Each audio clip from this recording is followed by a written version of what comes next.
Hello anh em, chào mừng anh em đã quay trở lại với channel của mình. Mình rất vinh dự khi ngày hôm nay lại được một bạn nữa ở S46 có nhờ xem hộ cái account để đưa ra những lời tư vấn giúp bạn đó định hướng được lối chơi trong tương lai. Thì mình thông qua video clip này thì mình vừa là review về cái account này cũng như là sẽ đưa ra một vài lời tư vấn để đáp ứng được cái mong mỏi của bạn này.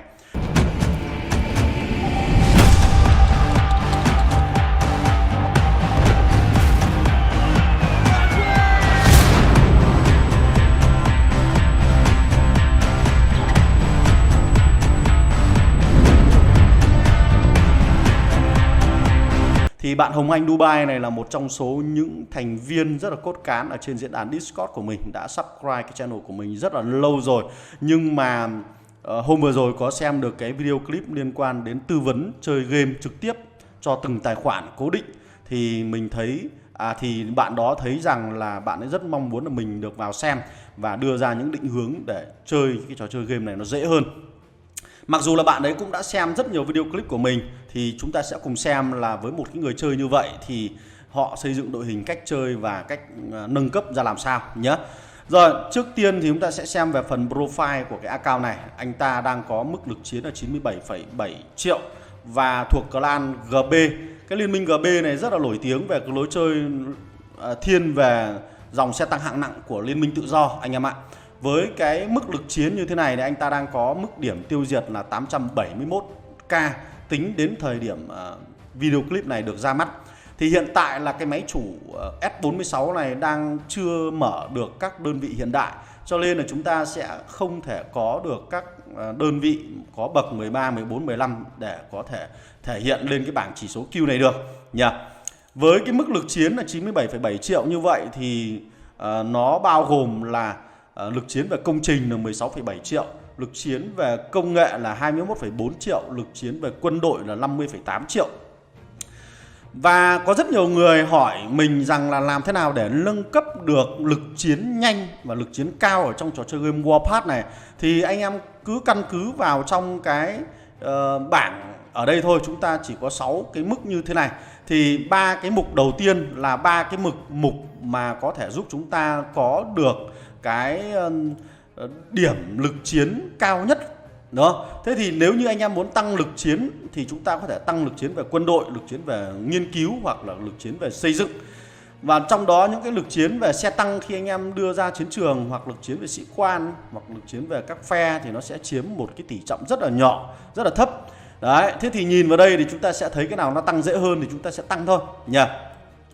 Và chúng ta sẽ thấy là cái tài khoản này mới thu thập được phần tài nguyên là 5,38 tỷ, trong đó có mức hỗ trợ là 11,4k nhỉ. Ngoài ra thì giết được 871k nhưng mà mất thì chỉ có 134k thôi, một cái tỷ số rất là đẹp. Rồi chúng ta sẽ cùng xem chi tiết hơn về cái account này. Về phần xây dựng thì mình thấy là anh ta đang sở hữu được 5 cái trại lính, và cái phần sân bay thì mới level 22, trong đó có một cái nhà chứa máy bay là level 32 rồi, còn lại là hai cái nhà chứa máy bay còn lại là chưa nâng được tí nào nhỉ. Về các công trình khác thì ví dụ như là những công trình liên quan đến các cái phần tài nguyên thừa này thì anh ta đang chỉ dừng lại con số rất là khiêm tốn thôi. Rồi pháo phòng không là level 32. Tường thành kiên cố thì một cái là level 3, một cái level 20, còn lại là hai cái level 1. Ngoài ra thì tất cả những công trình còn lại thì hầu hết là đang để là level 32 rồi nhỉ. Đấy, thế thì nhìn về cái phần xây dựng của cái account này thì chúng ta thấy là họ xây dựng, họ nâng cấp mình đánh giá rất là đẹp. Bởi vì sao? Bởi vì chúng ta tập trung vào phần quân đội, phần trại lính và phần nhà chứa máy bay là chính, trong đó có hai cái công trình rất là quan trọng cho tăng sức chứa của lính dự bị này, rồi là tăng cái phần hỗ trợ của liên minh này. Ngoài ra thì còn có cả phần nhà nghiên cứu cũng như là nhà sản xuất thì chắc là 32 hết cả rồi. Trong đó thì mình thấy là có rất nhiều người chơi họ tập trung nâng cấp vào những cái nhà 12 cái nhà bên cạnh này để có thể lấy được các cái 2.500 vàng. Nhưng mà như vậy thì chúng ta đồng nghĩa với việc là chúng ta sẽ phải chậm lại các công trình khác, mà như thế thì cái quân đội hoặc là cái phần chiến thực sự của chúng ta nó sẽ rất là thấp hơn rất là nhiều nhỉ. Rồi chúng ta sẽ xem phần nghiên cứu của cái account này. Một là cái cây công nghiệp của họ đã mắc rồi, Đó, chơi đến S46 thì cái phần này chắc chắn là phải đầy đủ rồi. Và cây vinh dự thành phố, nâng cao cây vinh dự thành phố thì cũng đã nghiên cứu xong hết cả rồi. Rồi bây giờ đến nhánh quân đội thì mình thấy là còn có 2 cái mục nghiên cứu nữa thôi là xong. Ví dụ như là cái này là tăng HP của các quân đội thuộc phe đảng trật tự, và cái này là tăng độ bền của tất cả các quân đội lên thêm 6% nữa. Đấy, thì sau khi nghiên cứu xong cái này thì đây sẽ có một cái bộ nghiên cứu rất là đẹp. Trong đó là tài khoản này đang có 30 hàng nghiên cứu thì dồn vào 3 cái mục nghiên cứu chia đều ra như thế này. Phòng thủ thành phố cơ bản thì cũng là gần là nghiên cứu xong đầy đủ hết tất cả rồi. Trong đó những cái mốc cuối này, mốc đầu tiên này thì anh ta chỉ nghiên cứu vừa đủ để unlock cái mốc tiếp theo thôi, tập trung vào 3 cái mốc ở cuối cùng này. Trong đó phe của đảng trật tự thì chắc là anh ta không chơi nhiều, thế thành ra là anh ta nâng cuối cùng. Hoặc là thậm chí nếu như mà bạn không chơi cái phe này thì thậm chí bạn không cần phải nâng cái mục này, bởi vì là nâng thì nó vừa tốn tài nguyên, vừa tốn tăng tốc. Còn nếu như bạn xác định để chúng ta có thể kiếm được 2.500 vàng cho các cái phần lãnh thổ pháp lý thì chúng ta cũng nâng cũng được, không vấn đề gì cả. Bởi vì nó chỉ mất phần tài nguyên thôi mà. Rồi, cái cây nhánh tấn công nâng cao thì mình thấy là tài khoản này đang tập trung chủ yếu vào phần nhánh xe tăng là chính. Trong đó tất cả các nhánh còn lại thì chưa nghiên cứu được cái gì. Đấy, tập trung chủ yếu vào nhánh xe tăng. Và anh em có thể nhìn thấy đây là gì? Tất cả cái nhánh này, các mục nghiên cứu ở trong nhánh này thì cái người chơi này chỉ nghiên cứu vừa đủ để mở khóa mốc tiếp theo thôi. Và mục tiêu anh ta đang hướng đến chính là cái điểm cuối cùng này, để biến cho các chiếc xe tăng của anh ta có thể đột phá hơn ở trên chiến trường. Đây chính là cái mức mà nó thay đổi rất là nhiều trong cục diện của chiến trường nhé. Rồi, thì đấy chính là cái nghiên cứu của tài khoản này. Thì đối với phần nghiên cứu này thì mình cũng không có gì để đánh giá nhiều, bởi vì là nghiên cứu của tài khoản này nó rất là đẹp. Mình không rõ mặt bằng chung của S46 hoặc là clan GB này nó như thế nào, nhưng mà nếu so sánh một cách độc lập thì với cái phần nghiên cứu này thì mình đánh giá là ổn. Vậy là gì? Tài khoản này không có gì đáng để chê trách cả, bởi vì là nghiên cứu ổn, xây dựng ổn. Ngoài ra thì mình cũng thấy có các cái phần ngoại trang của căn cứ. Chết rồi, ngoại trang này có khá là nhiều, chứng tỏ là gì? Người chơi này cũng có lạp được khá là nhiều tiền rồi đây. Có những cái ngoại trang rất là mới, tức là mới gần đây anh ta mới bắt đầu đầu tư vào trò chơi game này. Thì mình thấy là có một số những cái base skin, những cái ngoại trang rất đẹp, và có lẽ anh ta đang cố gắng là sưu tầm những cái ngoại trang trước đây nữa để bổ sung vào cái bộ sưu tập của mình nhỉ. Đấy, thì nó sẽ hợp lý hơn. Đấy, mình thấy là anh chàng này cũng chắc là khả năng cũng đầu tư cũng nhiều rồi đây nhỉ. Tiếp theo chúng ta sẽ xem về mặt sĩ quan. Rồi thì đây là cái bảng danh sách những sĩ quan trước 180 ngày.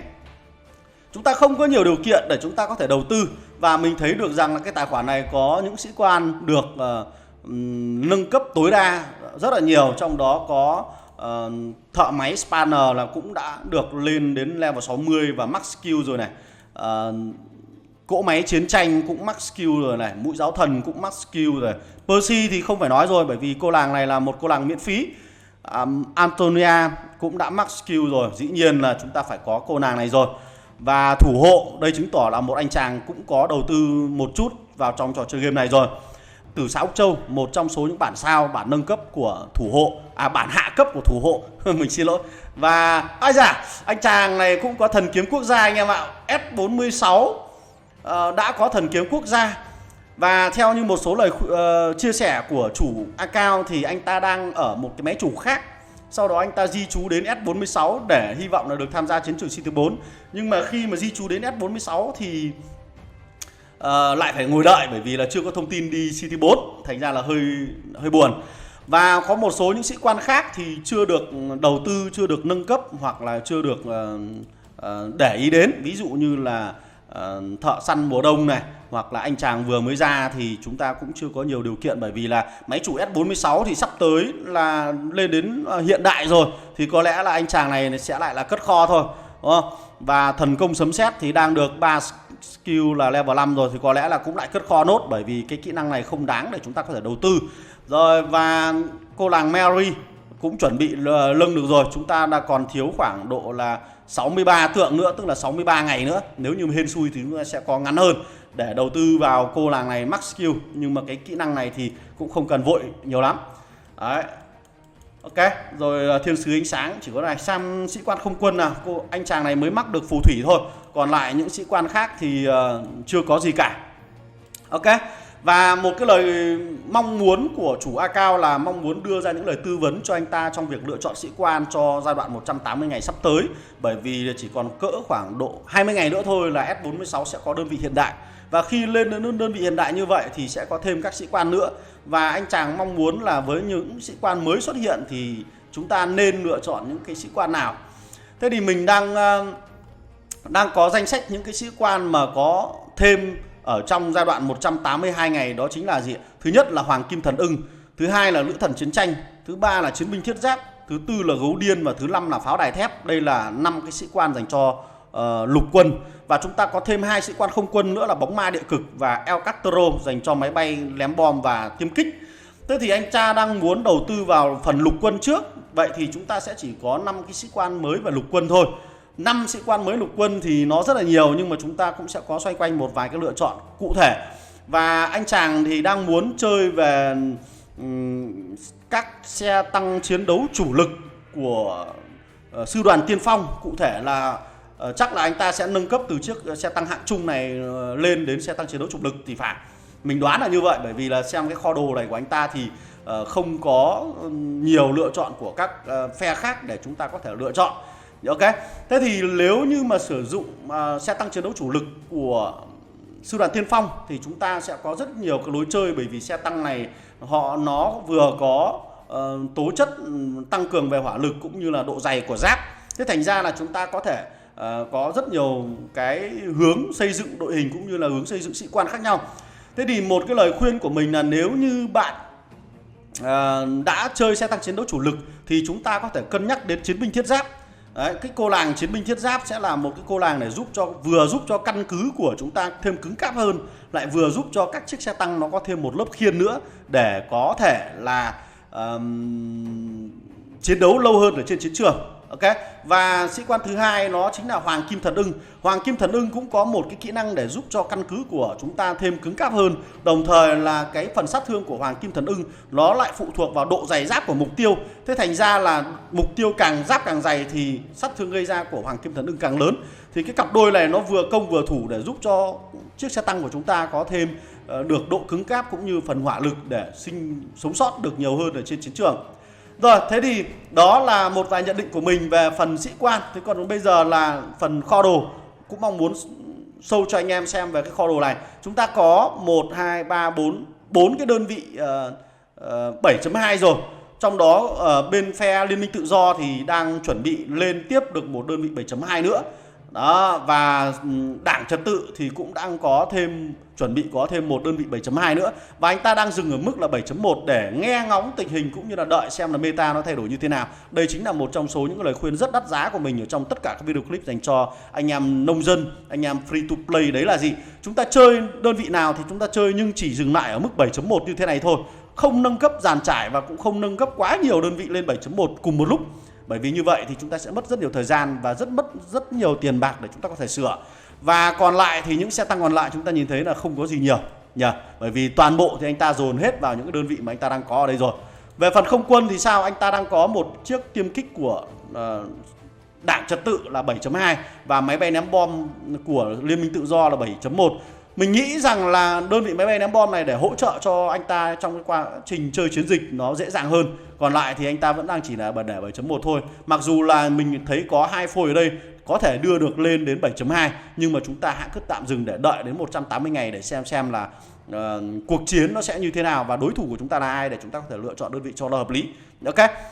Về phần linh kiện rồi bản vẽ thì chắc là mình cũng không có gì nhiều để có thể review cho anh em xong xem ở trong phần này. Kho đồ thì sao? Kho đồ thì chúng ta đang có 6 cái cấu kiện tinh chế của không quân và 26 cấu kiện tinh chế của lục quân. Cái giai đoạn 182 ngày cận kề là một cái giai đoạn mà chúng ta nên tận dụng thời gian để tích lũy được hai cái này càng nhiều càng tốt. Bởi vì cái này nó sẽ giúp các đơn vị xe tăng của chúng ta có thể tiến hóa được lên hiện đại. Mà muốn tiến hóa lên hiện đại thì chúng ta cần phải có hai cái cục này. Thế cho nên là trước giai đoạn 182 ngày bất cứ một cái sự kiện nào có hai cái cục này thì chúng ta cố gắng tham gia. Đó nhá.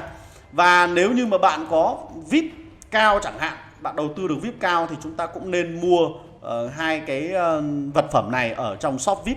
Đây là một trong số những cái vật phẩm rất là đáng giá trị để trang bị cho những đơn vị xe tăng của chúng ta thêm cứng cáp hơn rất là nhiều. Rồi phần còn lại thì không có gì nhiều. Đây là kho tượng vàng sĩ quan của anh ta, đang thừa 1179 tượng vàng chưa làm gì cả. Và đây là cái phần kho đồ khác. Chúng ta đang có cái huy chương người đóng góp thành phố đang là 7.000. Cái số này thì chắc là cũng không có nhiều để dùng rồi. Ok. Đấy. Ngoài ra thì cũng không có gì để xem ở đây cả. Và chúng ta sẽ cùng xem album kỷ niệm 2 năm của cái tài khoản này xem là nó sẽ như thế nào. Quên, cái album 25 này nó không có tổng kết, mình xin lỗi. Nó không có tổng kết giống như album kỷ niệm 15 là nó sẽ có tổng kết xem là bạn đã hoàn thành được những cái gì, bạn đã làm được những cái gì rồi. Ok. Đấy, thì thành ra là xem cái này thì nó cũng mang tính chất là tham khảo thôi. Đấy.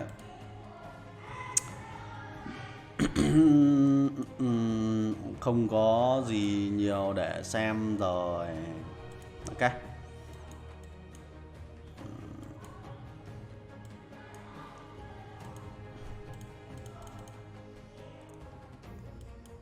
Rồi. Về phần cách bố trí đội hình cũng như là phối hợp sĩ quan thì đây là một trong số những cách sắp xếp sĩ quan mà Hồng Anh Dubai đang sử dụng. Thì những anh em nông dân hoặc là những anh em free to play hoặc những anh em mới chơi, chúng ta có thể xem đến cái phần này để chúng ta có thể tự mình định hình về cái lối chơi của mình trong tương lai nó sẽ như thế nào. Và đây cũng là một cái phần để giúp cho anh em có thể học tập. Thì mình đang thấy một cái đội hình là lục quân là 3-2, 3 của sư đoàn tiên phong và 2 của Liên minh tự do. Trong đó không quân thì sẽ có thêm 3 chiếc máy bay của 3 phe khác. Thì ở đây mình đang thấy có một cái búp phe là 1, 2, 3, 4, 4, 3. Đó, 4, 3. Ok, cái hướng xây dựng đội hình như thế này là khá là bài bản. Và cách sắp xếp sĩ quan thì mình thấy là ok, không có vấn đề gì đáng để bàn ở trong vấn đề này cả. Bởi vì là anh ta xem video của mình rất là nhiều. Ok, không phải là tự phụ đâu, nhưng mà đúng là những bạn nào mà hay chăm xem video clip của mình thì thông thường là xây dựng đội hình nó chuẩn hơn. Còn những bạn mà biết đến cái channel của mình nó muộn hơn thì thông thường là mình thấy là build lung tung hoặc xây dựng lung tung. Mình thấy có những người chơi còn khuyến khích cho anh em nông dân hoặc anh em free to play hoặc anh em mới chơi từ đầu, đấy là đầu tư vào bộ binh. Bộ binh sẽ không bao giờ phế đâu. Nghe nó hơi buồn cười, nhưng mà đấy là những người chơi mà tư vấn cho bạn, chứ mình không tư vấn cho bạn làm điều đó nha. Rồi, với cái account này thì về mặt định hướng thì mình cũng không biết là phải chỉ rõ gì cho bạn cả.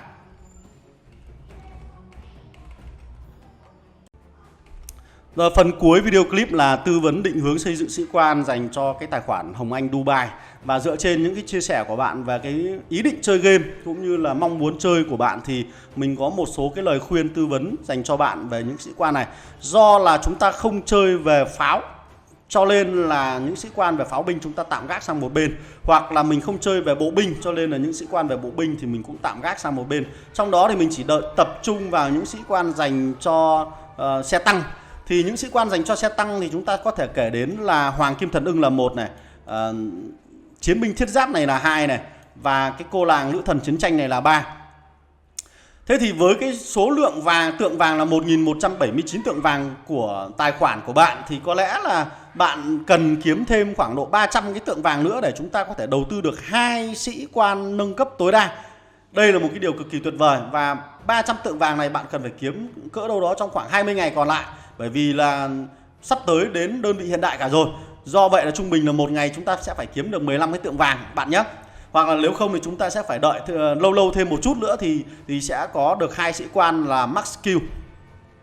Thế thì trong 3 cái sĩ quan này thì mình khuyến cáo là bạn sẽ nâng sĩ quan gì? Đầu tiên là bạn nâng chiến binh thiết giáp. Bạn nên lựa chọn chiến binh thiết giáp trước, bởi vì là với mức lực chiến là 97 triệu ở clan GB thì có lẽ là chiến binh thiết giáp là một trong số những sĩ quan rất là phù hợp dành cho bạn. Bởi vì cái chiếc xe tăng chiến đấu chủ lực của bạn có thể hỗ trợ cho đồng đội trong quá trình tấn công các căn cứ của người chơi khác rất là nhiều, và hỗ trợ rất là nhiều trong các tập đoàn quân, bởi vì đơn vị xe tăng của bạn nó sẽ khỏe hơn, cứng cáp hơn và sống dai hơn ở trên chiến trường để hứng chịu sát thương nhiều hơn cho đồng đội, để đồng đội có thể gây ra được sát thương hơn nữa. Thế thì tại sao mình lại khuyên bạn nâng cấp sĩ quan này là bởi vì cái kỹ năng thức tỉnh của cô nó cho chúng ta một cái lớp giáp lên đến 2000, thì bạn có thể sử dụng sĩ quan này cho quá trình phòng thủ căn cứ khi mà căn cứ của bạn đứng ở tiền tuyến, đúng không? Đứng ở giáp tuyến đầu của địch thì căn cứ của mình bao giờ cũng bị địch focus vào đầu tiên, thì cái căn cứ của chúng ta cứng cáp hơn thì cũng là một trong số những cái điều kiện hoặc là một trong số những cái điểm để chúng ta có thể đốt được nhiều lính của kẻ địch hơn nhé. Đó, và anh chàng thứ hai là mình khuyến cáo đó chính là Hoàng Kim Thần Ưng, bởi vì đây là cái kỹ năng này là cái kỹ năng rất là đáng giá để cho căn cứ của chúng ta thêm cứng cáp. Và nếu như mà chúng ta không có ý định chơi Hoàng Kim Thần Ưng thì bạn có thể lựa chọn là Lữ Thần Chiến Tranh. Đấy, còn nếu như bạn không chơi Lữ Thần Chiến Tranh thì bạn đợi đến 300 ngày bạn chọn Lữ Thần Công Lý cũng được, không sao cả. Thì Hoàng Kim Thần Ưng là một trong số những sĩ quan để giúp cho căn cứ của bạn thêm cứng hơn. Đó, thêm cứng hơn, đấy chính là cái kỹ năng này. Và ngoài ra là chiếc xe tăng của bạn nó sẽ gây ra được nhiều sát thương hơn khi mà chúng ta có thể tính theo cái lượng lớp giáp, là chúng ta có thêm một cái phần bonus này nữa. Đó nhá. Bởi vì bộ kỹ năng này của anh chàng này nó chuyên về tấn công mà, thì mình đã chơi về chiến binh thiết giáp rồi thì mình sẽ chọn thêm một anh chàng tấn công nữa để có thể là đổi lại cái phần phòng thủ. Okay. Thế thì sau này ấy, về tương lai sau này khi mà bạn có thêm nhiều tượng vàng thì bạn cần nâng cấp các kỹ năng vừa đủ để chúng ta có thể học tập cho hai anh chàng kia của mình thôi. Bởi vì chúng ta hình dung là sau khi lên đến đơn vị hiện đại thì hầu như là chúng ta chỉ chơi một đơn vị. Đấy, cho từ giai đoạn 180 ngày cho đến giai đoạn 300 ngày là chúng ta chỉ chơi một đơn vị thôi. Thế thành ra là chúng ta chỉ cần ít nhất là 2 sĩ quan thôi là đủ rồi.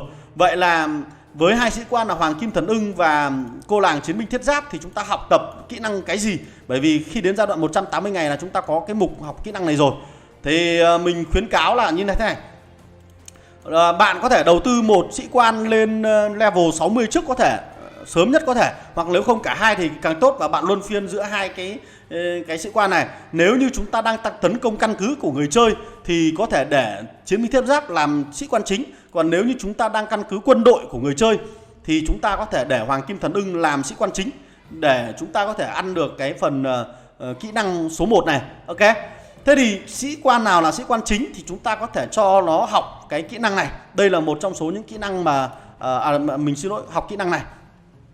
Đây là một trong số những kỹ năng rất là hay để có thể giúp giảm kháng của kẻ thù xuống, khiến cho kẻ thù yếu ớt hơn và chúng ta có thể gây ra được nhiều sát thương hơn. Đó, hoặc là cho sĩ quan chủ đạo của chúng ta học cái kỹ năng này là để giảm cái thời gian lốt đạn của chúng ta đi cũng được, nhưng mà mình đánh giá không cao lắm. Đây là chỉ là thứ yếu thôi. Cái cách tốt nhất vẫn là học cái kỹ năng giảm giáp của mục tiêu như thế này. Mặc dù nó chỉ là 40% thôi, nhưng mà khi đã giảm được giáp của đối phương thì cái phần ăn thêm sát thương của đối phương lên đến 20% nữa, rất là tuyệt vời. Ok. Rồi đến cái kỹ năng thứ hai. Kỹ năng thứ hai mà mình với giai đoạn 180 ngày thì mình chỉ có một ô này thôi. Mà một ô này thôi thì mình thiên về chọn tấn công đi, chọn cái phần tăng sát thương này này. Thế thì tăng sát thương này nó có rất nhiều loại, bởi vì là bạn đang có spanner thức tỉnh rồi, thì nếu như bạn đang tấn công căn cứ của người chơi, đi dọn dẹp căn cứ ở trên chiến trường, thì chúng ta học cái kỹ năng này để cho nó tăng thêm sát thương vào các cái công trình phòng thủ. Đó là một. Cái kỹ năng của anh chàng pháo đài thép này là 2. Đó. Đấy. Pháo đài thép này là 2 nhá. Còn nếu như bạn đang trong quá trình phòng thủ căn cứ thì chúng ta có thể học cái kỹ năng các cái kỹ năng đồn trú này của Percy. Đấy, Percy khi đồn trú ở trong căn cứ thì sát thương gây ra nó sẽ lớn hơn. Được chưa? Đấy, còn khi tấn công căn cứ, khi tấn công kẻ thù ở ngoài cánh đồng thì chúng ta có thể lựa chọn những cái kỹ năng thiên về tăng sát thương thuần cho đơn vị xe tăng của chúng ta như thế này, hoặc là những kỹ năng của thủ hộ, bởi vì bạn có thủ hộ max skill rồi thì tội gì chúng ta không sử dụng anh chàng này để học tập nhỉ. Đây là một cái kỹ năng tăng về hỏa lực lên đến 30% rất là lớn. Hoặc là chúng ta cũng có thể lựa chọn cái kỹ năng này là tăng 40% sát thương khi xảy ra tình trạng xuyên giáp. Còn nếu như bạn đang dùng thủ hộ để làm sĩ quan chính cho đơn vị của mình thì bạn có thể thay thế bằng hai cái kỹ năng này của anh chàng Tử Xá Úc Châu. Đó, đây là một bản gọi là bản hạ cấp đáng giá của thủ hộ sự thật mà chúng ta có thể lựa chọn. Ok, thì đây là một trong số những cái hướng lựa chọn kỹ năng để phục vụ cho giai đoạn 180 ngày và hướng lựa chọn sĩ quan để phục vụ cho giai đoạn này. Thì hy vọng là bạn có thể cân nhắc để chúng ta có thể có được một đơn vị xe tăng nó khỏe nhất có thể nhé. Rồi, có lẽ là cái clip của mình xin phép được tạm dừng tại đây. Hẹn gặp lại anh em ở trong các video clip lần sau. Và nếu như anh em nào đang có nhu cầu về tư vấn cho cái riêng tài khoản của mình thì có thể inbox cho mình ở trong cái diễn đàn Discord nhé. Hãy tham gia Discord của mình và liên hệ với mình trực tiếp ở trên đó, thì chúng ta sẽ cùng nhau trao đổi, tìm hiểu thêm về cái account của bạn và quá trình chơi game của bạn, thì mình mới có thể đưa ra được những lời tư vấn được.